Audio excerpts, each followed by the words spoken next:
ஆம்பூர் அரசு மருத்துவமனையில் முறையான சிகிச்சை அளிக்காததால் பிரசவத்திற்கு அனுமதிக்கப்பட்ட பெண் உயிரிழந்ததாக குற்றம் சாட்டி உறவினர்கள் சாலை மறியல் போராட்டத்தில் ஈடுபட்டிருக்கின்றனர்.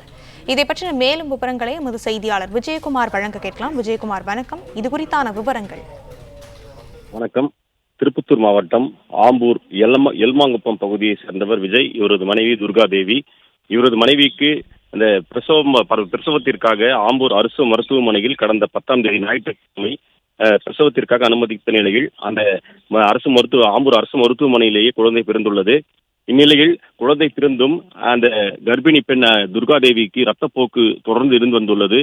இதனால் அவர் உடனடியாக திருப்பத்தூர் அரசு மருத்துவமனைக்கு மேல் சிகிச்சைக்காக அனுப்பப்பட்டார். அங்கும் அவருக்கு சிகிச்சை அளித்து பலன் இல்லாமல் உடனடியாக தருமபுரி அரசு மருத்துவமனைக்கு அழைத்து செல்லப்பட்டு அங்கு அறுவை சிகிச்சை கொள்ளப்பட்டதாக கூறப்படுகிறது.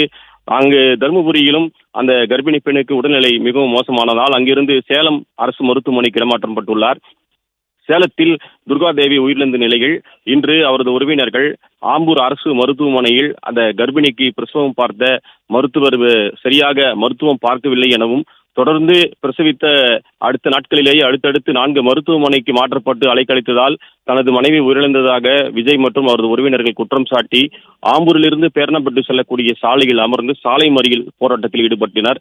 அதனால் அந்த பகுதியில் சுமார் 2 மணி நேரத்திற்கும் மேலாக போக்குவரத்து பாதிக்கப்பட்டது. தகவல் அறிந்து ஆம்பூர் கிராமிய காவல்துறையினர் சம்பவ இடத்தில் பேச்சுவார்த்தை நடத்தி சம்பந்தப்பட்ட அரசு மருத்துவர்கள் மீது துறை ரீதியான உரிய நடவடிக்கை மேற்கொள்ளப்படும் என்று தெரிவித்ததின் பேரில் தற்பொழுது தற்காலிகமாக போராட்டத்தை கைவிட்டு கலைந்து சென்றுள்ளனர்.